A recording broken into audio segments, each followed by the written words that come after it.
우리는 최초라는 수식어를 자주 접합니다. 이 수식어는 이목 끌기에 좋아요. 그래서 마케팅 수단으로도 많이 사용되고요. 언론 기사나 광고에서도 굉장히 큰 글씨로 쓰여지는 것이 최초라는 단어입니다. 세계 최초라는 말만 들어도 뭔가 탁월하고 뛰어남의 대명사라는 것이 느껴집니다. 그리고 한 분야의 선구자, 개척자, 최고의 권위를 가지고 있음을 드러내는 말이기도 합니다. 우리나라의 경우 세계 최초 뭐가 있을까요? 딱 하면 저는 그런 게 생각나요. 직지심경. 금속 활자를 처음으로 사용한 민족이다. 우리나라는 세계 최초로 굉장히 금속 활자를 사용함으로써 기술이 뛰어나다. 또 그만큼 금속 활자를 사용한다라는 거 무슨 말이냐면 학문을 또 사랑하는 나라였다. 민족이었다라는 것을 또 강조하는 것이죠. 영국 하면은 그게 생각납니다. 세계 최초로 현대 축구를 만드는 나라. 미국 하면은 세계 최초로 야구를 만든 나라. 세계 최초로 만들었다고 선전하는 모든 뒤에는 항상 우리 옆에 나라가 원래 그 세계 최초 이전에 최초는 우리였다라고 꼭 끼어듭니다. 이와 같이 개인, 단체, 물론 민족, 국가까지 세계 최초라는 타이틀은 포기할 수 없는 집착, 뭐라고 해야 될까요? 가지고 싶은 하나의 수식어이죠. 예수님의 제자는 12명입니다. 그 중에 한 명이 세계 최초로 예수님의 제자가 되었겠죠. 안드레입니다. 첫 번째로 불려진 자, 첫 번째로 부름받은 자라는 뜻을 가진 프로토클레토스라는 단어가 안드레 앞에 늘 붙어 있습니다. 근데 우리는 안드레 잘 몰라요. 예수님의 제자 하면은 베드로가 제일 먼저 생각나고 사도 요한이 생각이 나고 그리고 야고보가 생각이 납니다.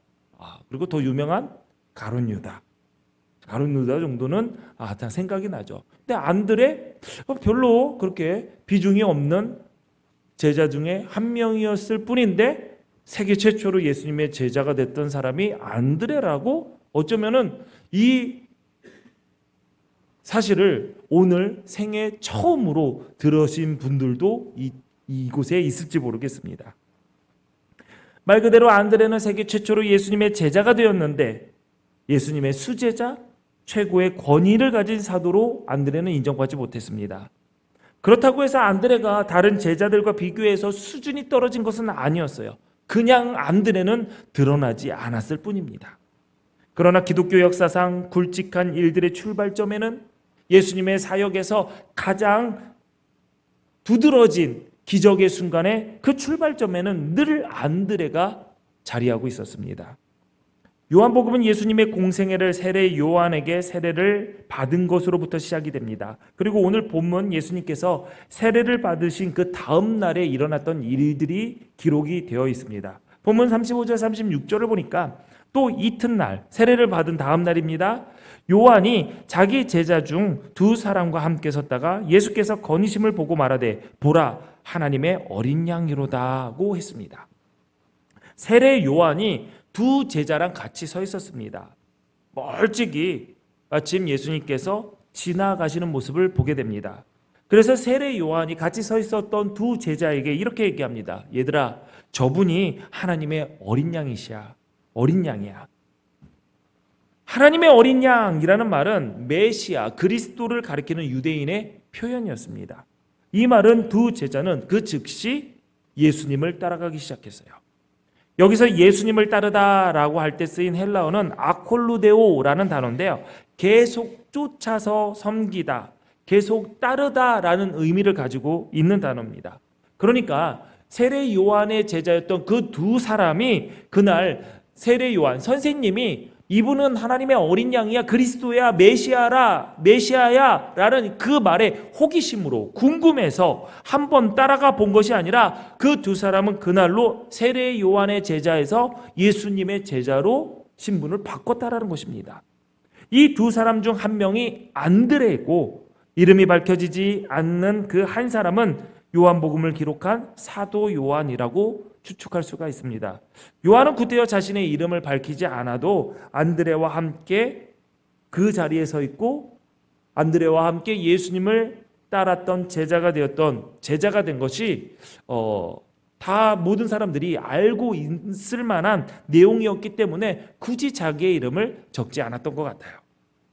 예수님께서 한참을 가시다가 뒤에서 자기를 졸졸졸졸 따라오는 두 사람을 발견합니다. 두 사람의 인기척을 보고 이렇게 말씀하세요. 무엇을 구하느냐? 세례 요한의 제자였던 두 사람이 저분이 우리가 기다렸던 메시아 그리스도시다라는 말을 듣고 예수님을 따라갔는데 예수님이 자기를 알아봐 준 거예요. 말을 걸어 주신 거예요. 메시아가 나를 알아봐 준 것만 해도 영광인데 우리를 향해서 말을 걸어 준 것만 해도 안녕이라고 해준 것만 해도 감사한데 원하는 것이 무엇이냐? 다 들어줄 것처럼 얘기를 하는 거예요. 만약에 이런 상황이 나에게 온다면 여러분 뭐라고 대답하실 겁니까? 예수님인데 따라갔어요. 졸졸졸 말도 못 걸고 나를 좀 알아봐 주셨으면 좋겠다, 나를 만나 주셨으면 좋겠다 하고 졸졸졸졸 따라가는데 예수님이 먼저 돌이켜서 물어보는 거예요. 철호야, 너 뭘 원해? 내가 너에게 뭐를 해줄까? 그러면 여러분은 무엇을 대답하시겠습니까? 한번 생각해 보세요. 예수님이 갑자기 먼저 와서 뭐를 원하니? 은빈아 뭐를 원하니? 은서야 뭐를 원하니? 이렇게 얘기를 한다고 쳐봐요. 생각해 보세요. 생각하셨어요? 예, 이제 물어보겠습니다. 한 명씩. 하면은 시간이 너무 오래 걸리기 때문에 그냥 마음으로. 여러분 그 마음이 있잖아요. 그런데 우리가 원하는 것이 너무 많아서 이것도 해주고 저것도 해주고 이것도 도와주시고 이것도 알게 해주시고 이것도 책임져 주시고 이것도 보장해 주세요 라고 얘기할 것들이 그렇게 많을 것 같아요. 저도 그래요. 그런데 이 두 사람이 어떻게 대답했냐면 라비여 어디 계시오니이까? 이게 무슨 말이지? 어디 있냐고? 아니 눈앞에 있잖아. 이게 아니라 지금 이렇게 물어보는 거예요. 어디 사세요? 예수님, 선생님 무슨 동 사세요? 어디 아파트 사세요? 라고 물어보는 거예요. 왜 그 물어봤을까요? 어느 동네 사는지 궁금해서? 아니에요. 그 사는 곳에 따라가고 싶어서였습니다. 예수님이 정말 메시아인지 확신이 서지 않는다면 아마 이렇게 대답했을 것 같아요. 물어봤을 것 같아요. 우리 선생님이 당신을 메시아라고 하는데 맞습니까? 증거를 보여주세요. 무슨 말씀이라도 한번 해주세요. 라고 확인하러 할 텐데 두 사람은 지금 선생님은 어디서 살고 계십니까? 라고 물어봐요. 너무 뚱딴지 같지 않아요? 어디 사서 뭐 같이 가서 라면이라도 끓여 먹을 건가? 아니면 식사라도 할 것인가? 뭐 때문에 그걸 물어봤을까요? 뚱딴지 같은 말처럼 느껴지지만 이것은 굉장히 지혜로운 질문이었습니다. 당신이 메시아라고 우리 선생님께서 그러셨는데 그렇다면 당신의 삶을 한번 보여주십시오. 두 사람은 예수님께서 사시는 모습, 그분의 말과 행동을 보고 예수님이 이 땅에 오신 메시아라는 사실을 확인하고자 했던 것입니다. 그러자 예수님께서 이렇게 말씀하셨어요. 와서 봐라. 본문 39절에 보니까 예수께서 이르시되 와서 보라. 그러므로 그들이 가서 계신 데를 보고 그날 함께 거하니 때가 10시쯤 되었더라. 와서 봐라. 와서 보라. 교회에서 전도할 때 표어로 많이 사용했던 문구입니다. 전도의 방법으로도 교육했던 그러한 방법입니다. 데리고 와라. 일단 교회로 데리고 와라. 교회만 데리고 오면은 그 다음에는 목사님의 설교가 혹은 교회의 분위기가 체계적인 양육 프로그램이 후속 조치로 진행돼서 복음을 전하겠다. 아니면은 이것도 저것도 다 인간의 힘으로 안 되면 성령 하나님의 주권적인 능력으로 그를 강권적으로 붙드셔서 구원받게 하실 것이다. 그러니 우리는 데리고 와라. 그래서 보여줘라. 거기까지가 우리의 할 일이다. 라는 것이 바로 전도의 방법 중에 하나였죠. 예수님께서 자신이 메시아임을 증명하기 위해서 세례 요한의 두 제자 야고보와 요한에게 얘기를 합니다. 와서 보라. 와서 보라.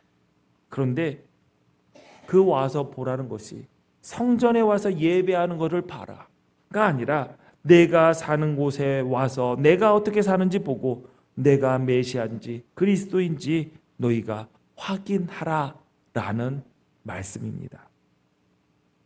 와서 보라라는 이 전도의 방법은 철진한 고리타분한 방법이 아니라 지금도 유효합니다. 달라진 것이 있다면 자신 있게 보여줘야 할 곳이 예배당, 교회 안, 건물이 아니라 우리의 삶의 현장, 일터로 확장되어야 한다는 것이죠. 예전에 한 7, 8년 전인 것 같아요. 부천기둥교회 고신일 감독님께서 저한테 전화를 하셨어요. 밥 사줄게, 맛있는 거 사줄게, 부천으로 와. 한번 와봐. 아니, 네가 밥 못 먹어서 거기까지 가야 돼요? 네? 맛있는 거 사준대요. 그래서 갔습니다. 저도 밥 얻어 먹으려고 부천 간 게 아니라 그래도 감독님하고 이야기를 나누면서 목회에서 이런저런 문제들 그리고 궁금했던 것들을 다 정리해가지고 이것 좀 물어봐야지 하고 저도 이제 가지고 준비해가지고 갔어요. 가자마자 뭐 먹을래? 그래서 한우 먹고 싶습니다. 그랬더니 한우 가장 좋은 부천에서 가장 좋은 한우집에 데리고 가서 한우를 본인은 별로 안 드시고 이가 안 좋다고 하면서 안 드시고 배 터지게 먹었습니다. 꼭꼭 소리 날 때까지 먹고 함께 커피를 마시면서 이야기를 나누는데 갑자기 봉투 하나를 딱 꺼내시면서 말씀해요. 교회에 좋은 일이 생겼다는 거예요. 그래서 나눌 수 있는 것이 생겼다고 하면서 봉투를 주신 거예요. 저는 뭐 봉투가 이제 보니까 얇아서 뭔가 뭐 좋은 나눌 게 있다고 해서 이게 뭘까 하고 그냥 넘어갔어요. 보통 이제 돈이면 두툼하게 싸서 주시는데 너무 얇아서 뭔가 상품권인가 아니면은 뭔가 그냥 이렇게 놨어요. 그런데 그 봉투가 저에게 오늘부터 제가 책상에 이렇게 놨는데 감독님이 거기 계속 신경을 쓰는 거예요. 잘 넣어도 계속 잘 넣어뒀지? 들고 갔던 가방 옆에 이제 쇼핑백에다 딱 넣으니까 아니 걷다 넣지 말고 잘 넣어도 느낌이 팍 오죠? 네, 얇은 수표 한 장이 들어있었어요. 고액 수권 1,000만 원이 딱 들어있더라고요. 나와서 보니까 그때부터 그 확인하면서 야 그거 가져와. 이게 잃어버릴까 봐. 그러면서 주실 때 하셨던 말씀이 아직까지 기억이 납니다. 목사는 잘 살아야 돼. 잘 살아야 돼. 성도들에게 잘 사는 모습을 보여야 돼. 어디에 쓰든 필요한 곳에 지혜롭게 잘 쓸 거라고 믿고 준다. 네. 그래서요. 믿었으면 확인을 하지 말아야지. 수표가 확인되는 거 어디로 입금되는지 고액권은 다 그게 알림이 가나요? 알람이? 제가 그 다음날 와가지고 교회 통장에 바로 입금을 했습니다. 나중에 얘기를 하는데 다음에 하니까 또 두툼하게 바뀌어서 현금으로 수표를 줬더니 어디다 쓰는지 교회 통장에 바로 집어넣는지 뭐 이렇게 얘기를 하길래 뭐야 지혜롭게 쓸 줄 믿는다고 하면서 바로 알아본 거야? 네. 그러면서 다시 한번 주실 때 또 그런 얘기를 하죠. 가족들을 위해서 목사 가정이 잘 살아야 돼 하면서 주셨어요. 그게 무슨 말인가 전 잘 압니다. 왜냐하면 제가 전도사 때부터 감독님이 늘 저에게 강조했던 말씀이 있었어요. 정전도사 비싼 옷 입으란 얘기가 아니야. 좋은 옷을 깔끔하게 단정하게 입고 다녀. 머리는 절대 흐트러짐이 없어야 돼. 멋내고 싶으면 얼굴 못생긴 사람들이나 멋내라고 해. 잘생긴 사람들은 굳이 멋내지 않아도 그 얼굴 자체에서 멋이 나. 저 인정받은 사람이에요. 네. 걸음은 당당하고 자신 있게 걸어가. 누가 보더라도 저 사람은 당당한 사람이구나, 자신감 넘치는 사람이구나 라고 보이게 가슴 피고 신발 끌지 말고 어깨 피고 고개 들고 걸어 다녀. 특히 교회 주변에서 폐잔병처럼 걸어 다니지 마. 차는 더러운 상태로 타고 다니지 말고 늘 깔끔하게 세차하고 타고 다녀. 누군가가 너의 차를 탔을 때 너무 지저분해 그런 느낌을 받지 않도록 늘 차는 깨끗하게 정리되어 있어야 돼. 성도들이 목사를 어디에 내놔도 부끄럽지 않아야 해. 저분이 우리 목사님이야 자랑할 수 있는 목사가 되도록 동네를 지나가도록 교회 주변을 지나가더라도 스리빠 찍찍 끌면서 다니지 마. 옷은 누구를 만나도 부끄럽지 않고 누구에게 소개를 받아도 부끄럽지 않게 우리 교회 목사님이야 기둥교회 목사님이야 라고 소리를 들을 수 있도록 신경 쓰면서 다녀.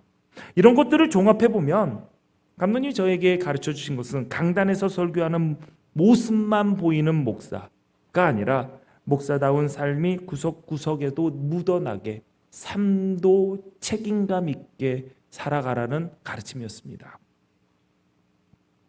사람들이 여러분들에게 기둥교회 장로, 기둥교회 권사, 기둥교회 집사, 예수 믿는 그리스도인, 기둥교회 성도라고 물을 때 우리는 분명히 대답할 수 있어야 됩니다.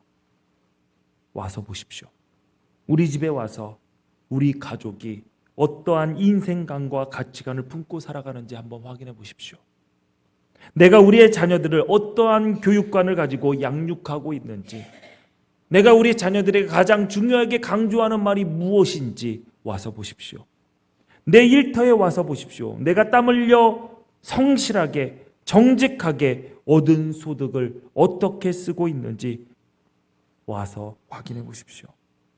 그래서 내가 예수님을 따르는 사람인지 아닌지, 내가 구원받아 천국 백성으로 살고 있는 사람인지 아닌지 확인해 보십시오. 우리는 분명하고 당당하게 말할 수 있어야 됩니다. 자신 없으십니까? 아닙니다. 이거는 우리가 그리스도인이라는 신분을 가졌을 때 우리에게 주어진 사명이자 의무입니다. 여러분 주변에 살아갈 때, 이 동네를 다닐 때, 그리고 여러분 직장에서 여러분 잊지 마십시오. 누군가가 나를 보고 있다는 사실을 기억해야 됩니다. 물론 사람들 관심 없습니다. 누가 어떻게 사는지 관심 없어요. 그런데 갑자기 내가 관심 받는 분야를 누군가가 살아가는 모습을 볼 때 그들은 주의 깊게 봅니다. 우리 교회 청소년 청년들이 참 동독하게 잘 지내요. 마음에는 안 들지만 예배를 마치고 주일날 저녁에 자주 모여서 나가서 놀아요. 저희 아들은 저에게 자신의 위치를 공유해 주기 때문에 아들이 어디 있나 보면 PC방 가 있네, 카페 가 있네. 그리고 알림도 옵니다. 교회 근처로 오거나 집에 근처로 오면은 띠리링 띠리링 하면서 알림이 와요. 다 큰 성인 자녀에게 너무한 거 아니냐라고 하는데 저희 아들도 저의 일거수 속을 다 확인합니다. 서로 믿는 거죠. 서로 믿는 거예요. 그리고 봐도 상관없어요. 어디를 가는지. 내가 내 자녀가 보면은 부끄러운 곳에, 걔네들이 알면은 안 되는 곳에 가 있다라는 사실이 있다면 그것은 안 가야 될 곳에 간 거밖에 없어요. 그렇기 때문에 가끔 이제 전화 안 해요. 그냥 보면은 어디 있네. 좋은 거 먹으라고 했더니 롯데리아가 있네. 그럼 저도 이 동네 아니까 그렇게 보고 있습니다. 애들이 이제 잘 지내요. 그래서 뭐 따로 얘기를 안 했는데 그런 생각도 듭니다. 세상에 많은 사람들 가운데 교회 사람들 만나서 시간 보내고 좋은 시간 갖는 거 얼마나 좋냐라고 생각하는 동시에 걱정도 됩니다.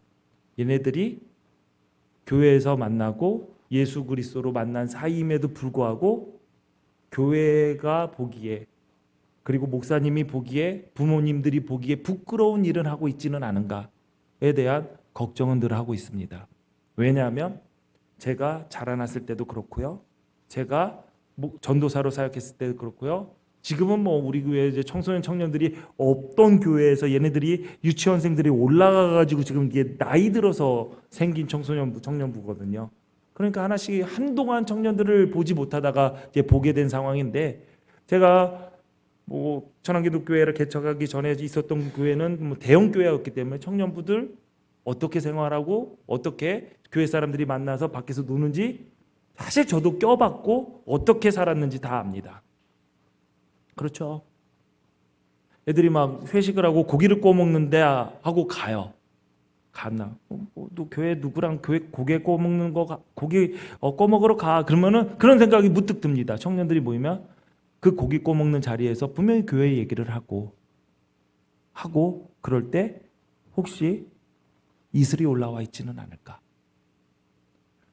치킨 먹으러 간다고 하는데 혹시 치킨은 어떻게 그냥 치킨만 먹냐, 치맥이지 하면서 맥주를 올려놓고 우리 교회 오케스트라 얘기를 하지는 않을까? 우리 교회 수련회 요 얘기를 하지 않을까라는 생각을 하고 있습니다. 늘 주의 깊게 예의주시하면서 쳐다보고 있어요. 왜냐하면 그러한 경험들이 지금 애들뿐만이 아니라 10년 전, 20년 전, 30년 전, 지금 이제 중년이 된 저의 청년 시절에도 늘 있어 왔기 때문이죠. 제가 사역했던 교회, 제가 자라났던 교회에도 그런 일들이 있어서 되게 교회에서 크게 회의를 한 적이 있었어요. 교역자가 뭐였냐면 주변에 상인들에게 크리스찬 상인들에게 민원이 들어옵니다.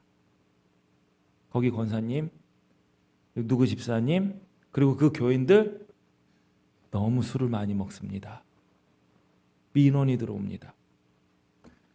창립 기념주일에 교회 마크가 찍혀 있는 장우산을 준비해서 전교인에게 나눠줬어요.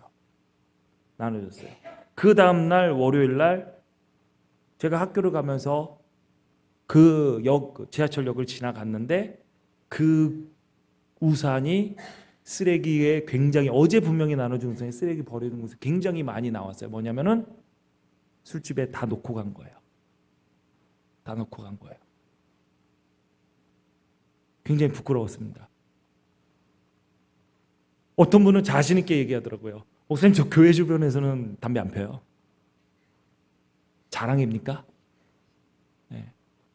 저 천안에서는 술 안 먹어요. 저 아산 가서 먹어요. 그냥 가까이서 드십시오. 네. 뭐 거기까지 가서 먹습니까? 저도 주변에 있는 음식점에서 식사하다가 교인들이 식사하는 거 멀리서 봅니다. 테이블 위에 술병 있으면 저 조용히 나옵니다. 저 밥 좀 먹게 해주세요. 네? 지금 나 걸린 것 같다. 나 들킨 것 같다 하시는 분들이 있을 거예요. 네. 궁금하신 분은 교회 홈페이지에 제가 이름을 올려놓겠습니다. 네. 농담이고요. 여러분들 와서 봐라. 확인시켜줄 사명이 우리에게 주어졌다라는 거. 목사님 또 이런 것까지 예배 설교 때 얘기하고 불편하다. 왜 이렇게 또 타이트하게 또 잡냐라고 생각하실지 모르겠지만 여러분, 믿음이 연약한 자들이 흔들리는 건 다른 것이 아닙니다. 예수 그리스도의 말씀 때문에 흔들리는 것이 아니라 우리가 보여주지 못하는 우리의 삶 때문에 그들이, 믿음이 연약한 자들이 흔들리게 되는 것이죠. 우리가 예수님처럼 내 가정으로, 내 일터로, 내 삶의 터전으로 사람들에게 와서 보라라고 말하지 못한다면, 그들이 와서 본대로 우리를 따라서 살고 싶어 하지 않는다면 이 시대에 진정으로 예수님을 따르는 사람들은 나오지 않습니다. 그러므로 우리는 그리스도인이 어떤 삶을 사는지 보여주는 모델이 되어야 됩니다. 숨겨야 할 것과 비밀이 많은 삶은 크리스천에게 어울리지가 않습니다. 요한과 안드레 예수님께로 가서 10시까지 있었대요. 그러면 지금 시간으로는 오후 4시까지입니다. 예수님께서 어떻게 사시는지 확인했습니다. 그런 후 안드레가 가장 먼저 한 일은 자기 형제 시몬에게 가서 우리가 메시아를 만났다라고 전했습니다. 그렇게 열망해왔던 그리스도를 만난 후 가장 먼저 생각한 것이 내 형제 베드로였어요. 많은 사람들이 베드로를 예수님의 수제자라고 말한 적은 없지만, 많은 사람들이 베드로를 예수님의 수제자라고 말하지만 예수님은 그를 한 번도 수제자라고 얘기한 적은 없습니다. 그런데 우리는 당연히 베드로를 수제자라고 이해하고 있어요. 왜냐하면 일마다 다 나섰거든요. 모이는 곳마다 가장 두드러졌어요. 이런 베드로를 형제로 두었으니 안드레는 자라면서 베드로의 등살에 많이 눌렸을 법도 합니다. 역시나 세계 최초의 예수님의 제자 안드레는 베드로에 밀려서 원조의 유익을 하나도 누리지 못했어요. 안드레가 베드로보다 먼저 예수님의 제자가 됐다라는 사실도 오늘 처음 듣는 분도 계실 겁니다. 그렇게 안드레는 드러나지 않았지만 안드레가 없었다면 예수님의 제자 베드로 또한 없었을 것이죠. 예수님의 기적 가운데 안드레의 역할은 분명합니다. 사복음서에 모두 기록되어 있는 오병이어의 기적, 그 기적의 시작은 안드레였어요. 어느 날 벳세다 빈들에 예수님께서 오셨다라는 소식이 들리자 사람들이 모였습니다. 그날 그 자리에 모였던 사람들 남자만 5천 명, 이들의 아내나 자녀들이 한 사람만 데리고 왔다 하더라도 10,000명이었어요. 엄청난 인파가 예수님 앞에 나와서 병을 고쳐달라고 했고 예수님의 말씀을 들었습니다. 그런데 문제가 생겼어요. 해가 저물어요. 배가 고파요. 제자들이 예수님께 이 사람들 다 마을로 보내어서 먹을 거 사 먹게 하자라고 했습니다.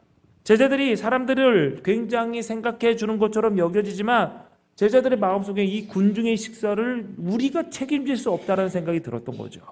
주변의 마을이라고 해봤자 가난한 동네뿐이었고 그 동네에 먹을 것을 다 모은다 할지라도 10,000명이 넘는 사람들의 식사를 준비할 수가 없을 겁니다. 그러니 귀찮은 거예요. 하기 싫고 한다 하더라도 방법이 없었던 겁니다.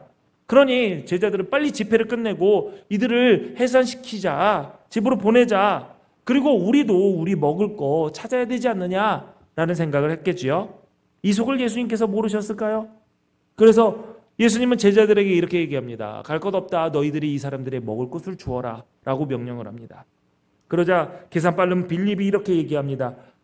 선생님, 200데나리온이 있다 하더라도, 그걸로 빵을 산다 할지라도 빵이 부족합니다. 그런데 우리 200데나리온도 없고 그거 살 데도 없습니다. 빌립은 불가능하다라고 말을 합니다. 그런데 그 불가능하다라고 하는 말은 하기 싫다라는 말을 조금 있어 보이게 똑똑하게 얘기한 거예요. 예수님, 지금 우리 돈도 없고요. 할 방법도 없습니다. 우리에게 이런 거 시키지 마십시오. 이게 말이 된다고 생각합니까? 하기 싫은 거예요. 귀찮은 거예요. 그런데 우리도 빌립처럼 얘기할 때가 너무 많지 않나요? 하나님의 일에 헌신해라. 지금 제가 능력이 없는데요. 하나님의 일에 우리 함께 합시다. 그러면은 이렇게 얘기하는 분들도 있어요. 저 하나님께 더 집중하기 위해서, 하나님을 더 깊게 만나기 위해서 그 일을 조금 멀리하고 싶어요. 그럼 말이에요, 방구예요?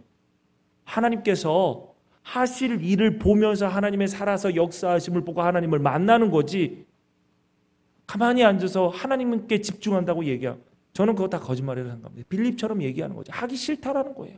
우리 함께 합시다. 그럼 제가 능력이 안 돼요. 겸손한 것처럼 얘기하지만 그거 겸손을 가장한 불순종을 얘기할 때가 있고요.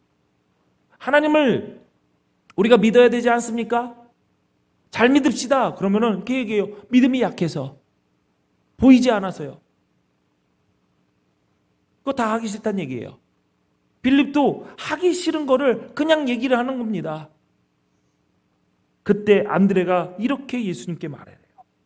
여기에 한 아이가 있어 보리떡 5개와 물고기 2마리를 가지고 있나이다. 그러나 그것이 이 많은 사람에게 얼마나 되겠사옵니까? 안드레는 예수님께서 명령하신 이 일이 불가능하다라는 것을 몰랐을까요? 아니에요. 안드레도 사람이에요. 머리가 있어요. 알아요. 멍청해서 계산이 안 됐을까요? 아니에요. 당연히 말도 안 되는 일이라는 것을 알았을 것입니다. 그러나 안드레는 10,000명의 군중을 헤집고 다닙니다. 먹을 거 있는 사람이 있어요. 먹을 거 있는 사람이 있어요. 그래서 음식을 가지고 있는 한 소년을 발견을 하게 되죠. 물고기 2마리와 보리빵 5개. 본인도 딱 봤을 때 이거밖에 없네. 소용없다고 생각되는 이 적은 음식을 주님 앞에 가지고 와요. 이 보잘것없는 음식을 보시고 예수님은 제자들에게 이렇게 명령하십니다. 제자들에게 이르시되 때를 지어 한 50명씩 앉히라 하니, 물고기 2마리 보리빵 5개 가지고 먹을 것을 나눌 수 있게, 식사할 수 있게 사람들 줄 세우는 거예요. 식탁을 만들라는 거예요. 50명씩 만들어라. 지금 보리빵 5개랑 물고기 2마리 놓고 10,000명이 먹을 수 있게 준비하라고. 여러분이 그 자리에 있었던 제자 12명 중에 1명이라고 생각해 보십시오. 만약에 성경에 음성 지원 그 버전이 있다면 아마 이 구절을 읽을 때 음성 지원은 이렇게 나왔을 겁니다. 어떻게 하라고 음성 지원. 네. 저도 그래서 진짜 이거 뭐 안 해. 딱 그랬겠죠. 아마 저도 그냥 뒤에 숨었을 거예요. 말도 안 되는 일에 어떻게 하라고, 창피하다고. 아마 우리 아내를 보냈겠죠. 야, 너가 가서 해. 어떤 이는 투덜댔겠죠. 어떤 이들은 어이없는 일을 시킨다고 그 자리를 떠났을지도 모릅니다. 이런 상황 속에서 안드레의 모습이 그려져요. 보리빵 5개와 물고기 2마리가 가져왔던 그 안드레의 모습. 아마 열심히 제일 분주하게 사람들에게 50명씩 앉으세요 돌아다녔을 거예요. 우리는 이날 벳세다 빈들에서 무슨 일이 일어났는지 다 알고 있습니다. 이날의 기적이 얼마나 크면, 얼마나 중요하면 사복음서에 다 기록된 유일한 기적이 되었겠습니까? 안드레가 주의 말씀에 순종하여 10,000명의 무리를 헤집고 다니지 않았다면 오병의 이어의 기적은 시작조차 되지 않았을 것입니다. 멍청하게 보이지만, 헛된 수고처럼 여겨지지만 끝까지 주의 말씀에 순종했기 때문에 주님께서 이적을 통해 주시는 위로와 소망과 그 메시지를 우리가 지금도 받아 누릴 수 있게 되었습니다. 안드레가 한 중요한 교회의 역사에 또 중요한 일을 하나 시작해냈어요. 뭐냐면 명절에 예루살렘 성전에 이방인, 헬라 사람 몇 명이 찾아와요. 예수님을 만나고 싶어 했어요. 그래서 예수님의 제자 중에 한 사람 빌립을 찾아가서 부탁합니다. 오늘 이 빌립 굉장히 많이 등장하네요. 근데 이 빌립이 안 좋은 걸로 나와서 좀 그런데 마음에 안 들었어요. 왜냐하면은 여러분 빌립 너무 뭐라고 하지 마십시오. 빌립도 이해해야 될 게 당시 유대인들이 이방인을 바라보는 시선은 뭐냐면은 하나님께서 이방인들을 만들어서 뭐에 써먹기 위해서 만들었냐 보면은 지옥의 장작으로 쓰기 위해서 이들을 만들었다라고 생각한 거예요. 지옥에 이제 땔감으로 때운다, 불타게 한다라는 거죠. 그런 이방인들이 계산이 가장 빠른 빌립에게 가서 예수님을 만나고 싶다고 부탁을 한 거예요. 그럼 빌립이 어떻게 해요? 계산을 한 거죠. 이거 예수님에게 데리고 가가지고 딱 이 사람들이 보고 싶다고 하는데, 예수님 만나고 싶다고 하는데요, 소개를 했을 때 예수님께서 갑자기 버럭 화를 내시면서 어디서 지옥의 불쏘시개를 나에게 데려왔느냐라고 하면은 나는 이 제자로서의 나의 위치가 좀 흔들거리고 예수님께 인정도 못 받고 이게 득보다 실이 더 많을 것 같은데 이거 어떡하지? 안 하기도 또 그렇고, 민원이 들어왔으니까 또 분명히 민원에 별점 몇 개 붙을 텐데 빌립 별점 1개, 별점 1 그러면 이것도 이렇게 생각을 할 수 있을 거죠. 해도 득이 없는 일이다. 이럴 때는 어떡하죠? 남에게 떠넘기면 됩니다. 그래서 만만한 안드레에게 얘기합니다. 그리고 얘들이 이방인들이 선생님을 뵙고 싶어 하네 하면서 안드레에게 떠넘기죠. 안드레가 그들을 데리고 가요. 빌립은 안드레를 방패 삼아서 뒤에서 졸졸졸 따라갑니다. 예수님께서 화를 내시면 얼른 안드레 뒤에 숨어서 거봐, 내가 데리고 오지 말라고 그랬잖아, 이렇게 할 요량이었겠죠. 그런데 그 안드레의 도움으로 예수님을 만난 이 사람들이 생명의 말씀을 들은 최초의 이방인이래요. 이방에 그리스도의 복음이 던져질 때, 뿌려질 때 그쪽에서 싹 틔우고 열매 맺을 최초의 씨앗이, 복음의 씨앗이 됩니다. 안드레가 없었다면 어쩌면은 이방으로, 열방으로 복음이 뻗어나가는 그 순간이 더 힘들었겠지요. 더 팍팍하고 더 늦어질 수도 있었다는 겁니다. 이렇게 드러나지 않는 안드레의 섬김, 오직 요한복음에, 마태, 마가, 누가는 아닌 요한복음에만 기록되어 있어요. 다른 복음서에는 안드레는 제자의 명단에 그냥 이름만 쓰여졌을 뿐이었어요. 그런데 사도 요한이 왜 안드레의 섬김을 꼼꼼히 기록했을까요? 친해서? 아닐 겁니다. 야고보와 베드로와 요한, 이 3명은 예수님께서 따로 부를 정도로 인정받는 제자였고 나머지들은 그냥 그랬어요. 그러니 아마 이 셋이 똘똘똘똘 잘 뭉쳐서 리더급, 지도자급의 역할을 감당했을 거예요. 그런데 사도 요한이요, 예수님의 승천하신 후 초대교회가 세워질 때 제자들 가운데 가장 드러나지 않는 사도가 됩니다. 왜 그랬을까요? 다른 제자들은 복음을 선포하며 수천 명을 회심시키고 예수님의 이름으로 기적을 베풀며 초대교회의 지도자로 서갈 때 요한은 그 자리에서 다 빠져 있었습니다. 그래서 요한은 아무것도 안 했나요? 아니요. 묵묵히 예수 그리스도께서 허락하신 주신 사명을 감당하고 있었죠. 그건 무엇이었냐? 예수님의 어머니였던 생모였던 마리아를 모시는 거였습니다. 십자가 위에서 예수님께서 요한을 보시고 얘기합니다. 보라, 너의 어머니다. 그날 요한은 마리아를 자기 집에 모셨습니다. 전승에 따르면 마리아는 요한의 봉양을 받으며 40년을 더 살았다고 합니다. 청년날의 제자로 부름받은 요한이 자신이 할아버지 나이가 될 때까지 마리아를 모신 거예요. 요한이라고 교회의 지도자 되고 싶지 않았겠습니까? 다른 제자들이 복음을 위해서 목숨을 바칠 때 요한 역시 그 일에 동참하고 싶지 않았겠습니까? 그러나 요한은 몸을 사려야 됐습니다. 뒤로 물러나야 했습니다. 왜냐하면 나에게 맡겨진 일이 있었기 때문에. 혈기왕성한 청년 요한을 끝까지 사명 감당할 수 있게 붙잡았던 것은 이 굳은 일이, 이 드러나지 않은 일이 주님의 명령이었고 주님이 보고 계심을 믿고 있었기 때문이었습니다. 바로 그 요한의 눈에 한 사람이 보였던 거죠. 자신과 같이 이름도 없이 빛도 없이 묵묵히 주님의 말씀에 순종했던 안드레가 보였던 것이었습니다.